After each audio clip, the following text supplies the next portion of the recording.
안녕하세요. 반갑습니다. 남경필 목사입니다. 오늘은 지난 영상에서 말씀드렸던 것처럼 최근 종편 채널에서 방영되고 있는 TV 드라마 한 편에 관한 이야기를 함께 나눠보도록 하겠습니다. 목회자가 말씀 연구에 집중하고 그리고 기도 생활에 힘써야 하는 것, 너무나 당연한 이야기겠지만 저는 오프닝 영상에서 밝힌 것처럼 우리가 살아가고 있는 이 세상, 믿지 않은 많은 사람들과 더불어 살고 있는 이 삶의 현장 속에서 매일매일 접하고 있는 문화적 컨텐츠들, 영화와 드라마 그리고 뉴스와 광고들 속에서 하나님의 말씀의 원리를 찾아내고 그것을 실제 말씀 속에서 확인하고 그리고 다시 우리의 삶으로 적용해 가는 것, 너무나 중요하다고 생각합니다. 오늘 제가 이야기할 드라마는 영상 제목에서 눈치를 채셨겠지만 최근 tvN이라는 종편 채널에서 방영하고 있는 슬기로운 의사생활이라는 드라마입니다. 이 드라마는 예능 프로그램 출신의 PD와 작가가 만나 3번에 걸쳐서 응답하라 시리즈를 아주 인기리에 끝내고 그 후속으로 이어가고 있는 슬기로운 시리즈의 두 번째 이야기입니다. 내용은 5명의 의과대학 동창들이 같은 병원에서 근무를 하게 되고 그러면서 그들이 겪는 여러 이야기들을 담고 있습니다. 의학 드라마이니까 당연히 생과사를 넘나드는 긴박한 수술 이야기, 그리고 절박한 상황 가운데서 만나는 다양한 환자들의 이야기, 거기에 더하여서 그들의 의사이기 이전에 한 사람의 인간으로서 또 한 사람의 사회인으로서 그리고 무엇보다 그 5명이 서로를 너무나 아끼고 사랑하는 절친으로서의 이야기가 담겨져 있는 약간은 생활 밀착형 의학 드라마라고 그렇게 부를 수 있을 것입니다. 개인적으로 의학 드라마를 좋아하기도 하지만 이 드라마를 눈여겨보는 또 다른 이유는 그 제목 속에 있는 슬기로운이라는 그 표현 때문입니다. 슬기롭다. 우리가 흔히 사전적 의미로 어떤 상황에 잘 대처해서 문제를 해결할 수 있는 능력이 있다. 다시 말해서 지혜롭고 총명하고 이런 의미들을 내포하고 있는 그런 말이라고 할 수 있습니다. 그런 생각을 가지고 이 드라마를 보고 있으면 정말 여기에 나오는 이 5명의 의사들은 슬기롭다는 말이 적절할지도 모른다는 생각을 먼저 갖게 됩니다. 일단 의사로서 실력이 너무 뛰어납니다. 제 기억으로는 아직까지 수술에 실패한 경우가 딱 한 번밖에 없었습니다. 그리고 환자들을 대하는 그들의 태도는 거의 완벽합니다. 친구로서 절친으로서 심지어는 틈을 내어서 밴드 활동을 하는 이들의 모습을 보고 있노라면 야, 저래서 슬기로운 건가?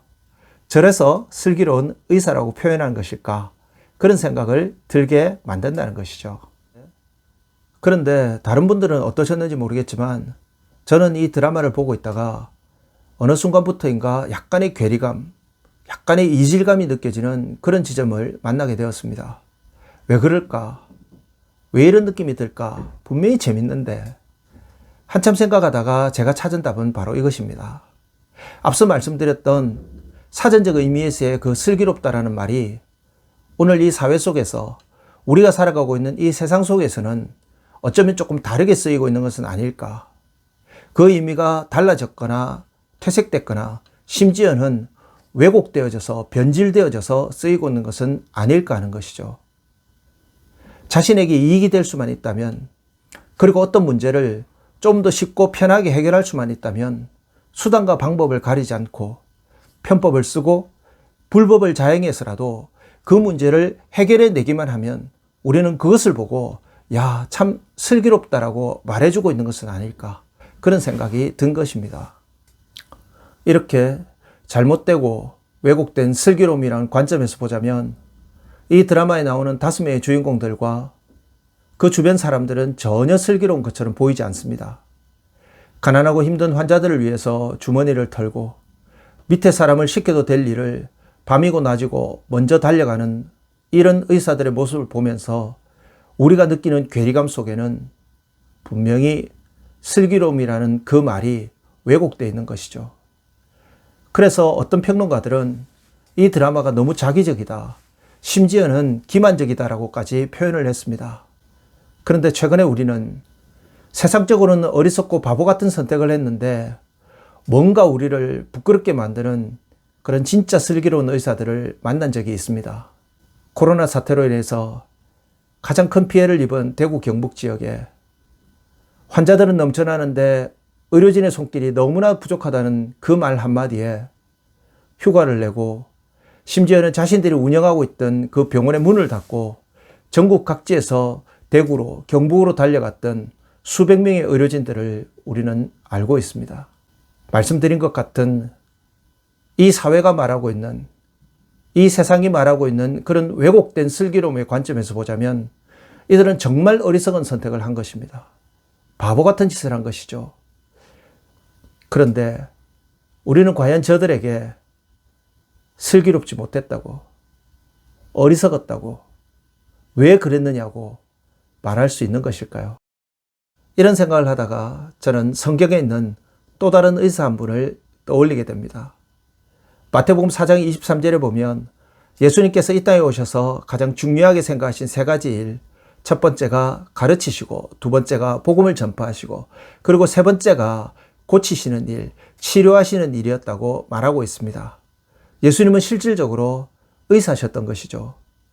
예수님은 우리가 잘 아는 것처럼 수없이 많은 병자들을 고치셨고, 불치병을 해결하셨고, 심지어 죽은 자를 살리셨습니다. 그런 예수 그리스도께서 모든 인간이 가진 최후의 질병, 그런데 인간 스스로는 절대 해결할 수 없는 죄와 사망의 이 문제를 해결하기 위해서 선택하신 방법은 그 어떤 기적을 베푸시는 것이 아니라 예수님 스스로가 십자가에서 죽으시는 것이었습니다. 왜? 죽은 자를 살릴 수 있는 그분께서 왜 십자가를 지셔야만 했을까요? 사도 바울은 고린도전서 1장에서 이 문제를 이렇게 이야기합니다. 하나님의 미련한 것이 세상의 지혜로움을 부끄럽게 만든다고. 저와 여러분들 모두 예수님을 닮는 삶을 소망합니다. 그렇다면 우리는 스스로에게 질문을 던져야 합니다. 진정한 슬기로움은 무엇인가? 그렇게 뛰어난 의술을 가지고 환자들을 살려내고 심지어는 환자들의 그 심정까지도 세세히 살필 수 있는 그 의사들이 우리에게 보여주고 있는 진정한 슬기로움의 모습은 단지 그들의 의학 실력이 아니었던 것처럼 예수 그리스도께서 하늘 보좌를 버리시고 이 땅에 찾아오셔서 십자가를 지시면서 가르치셨던 그 진정한 슬기로움의 그 원리, 그 진리의 가르침을 우리는 어떻게 우리의 삶을 통해 실현해낼 것인가? 이 고민이 있어야 하지 않을까요? 인기를 끌고 있는 드라마 제목 이야기를 하다가 예수 그리스도의 십자가 이야기까지 또 오게 되었습니다. 다양한 영상들을 통해서 여러분들과 소통하고 싶어서 이 일상 속의 말씀이라는 범주 외에 또 다른 카테고리의 영상도 찍어보려고 생각을 하고 있고 고민을 하고 있습니다. 또 다음 영상은 어떤 내용으로 찍어 올릴지 여러분 기대도 해주시고 기도도 해주시고 그 영상이 다시 올라올 때까지 여러분 주님의 말씀과 은혜 안에서 강건하시기를 주의 이름으로 간절히 축복합니다. 감사합니다.